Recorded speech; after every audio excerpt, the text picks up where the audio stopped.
अस्सलाम वालेकुम जी। अज का व्लॉग कर लिया शुरू। तो वीडियो शुरू करने तो पहले वीडियो लाइक चैनल सबसक्राइब जरूर कर लिया जे। तो यह जी किनारे साढ़े मकान के मगर जी जगह रही है हजे किनारे मकान के अंदर करने वाली शिफ्ट। ये समझ लो कि यही जगह जी ने हवेली च शिफ्ट कर रहे हैं मकान के अंदर। बाकी तुम यह चेक कर लो किनारे का जो भी हिसाब किताब है सारी वीडियो वेखो मगर वीडियो लाइक तो चैनल सबसक्राइब जरूर कर लिया जे। वीडियो चेक करो बाकी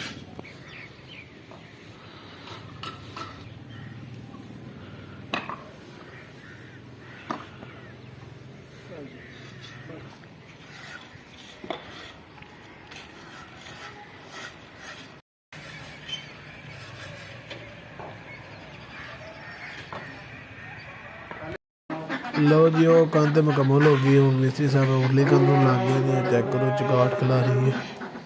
तो काम मिस्त्री साहब माशाल्लाह तड़ातड़ कर रहे हैं। तो इन्होंने छुट्टी का भी टाइम हो गया।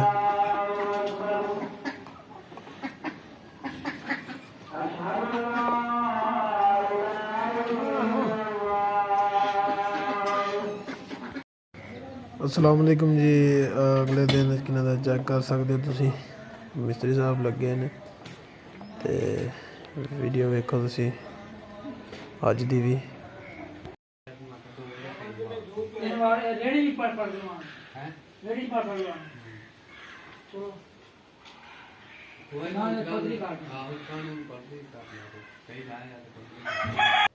बाकी जी अफजल चेक करो रोटे शोटे बुन रहे हैं नाल किनारे मिस्त्री हरी लगे ने अपना जो कम कर रहे हैं। तुम चेक कर सकते हो।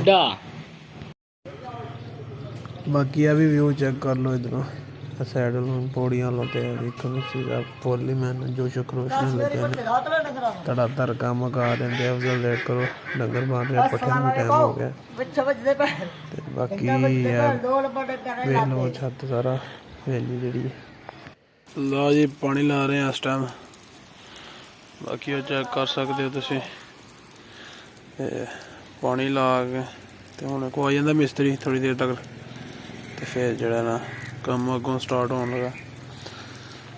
वो वेखो उतों तक ये मुकम्मल होया। अगों सूरज पै रहे तुम सही नहीं नजर आ रहे इस वजह जरा बद तुम मैं विखा देंगा। बाकी चेक करो तुम इस टाइम पानी लग रहा इट्टां नूं।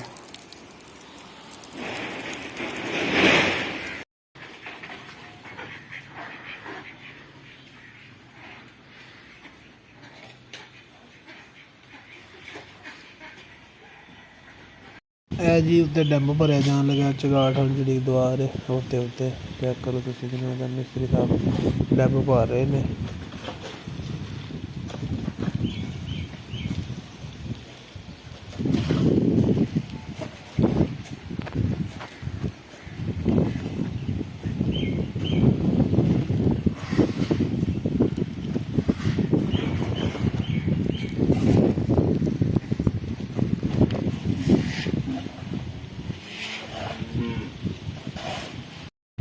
जी अपने इधर दूसरे मिस्त्री साहब लगे ने जिन्होंने हवेली का ठेका दिता है। तो अज वो पूरे का मुकम्मल कर लगे ने। चेक करो तुम रोड़ी कुट रहे हैं।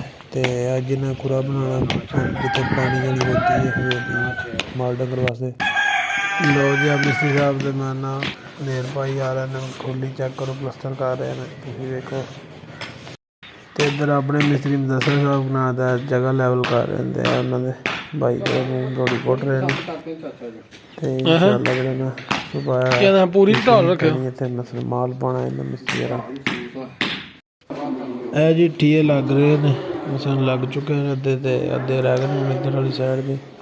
बाकी ठीया तो बाद मिस्त्री माल पाना तो माल पा के अज आते हैं मुकम्मल करके जाने पानी शाम पाई।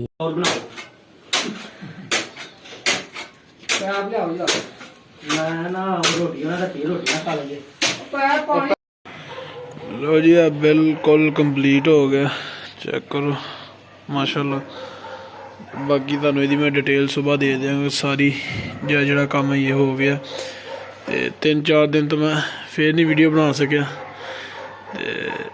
तो मेरी 3-4 दिनों की मेहनत च समझ लो गया सारी जी छोटे छोटे शार्ट में ले ने। बाकी कम होंदा ही तो इस वजह तो जड़ा ना। तो बाकी सुबह मैं तुहानू सारी डिटेल दे देंगा। ਤੇ ਯਾਰ ਥੈਂਕਸ ਫॉर ਵਾਚਿੰਗ ਤੇ ਅੱਲਾ ਹਾਫਿਜ਼। ਸੁਬਹ ਇਨਸ਼ਾਅੱਲਾ ਮਿਲਾਂਗੇ।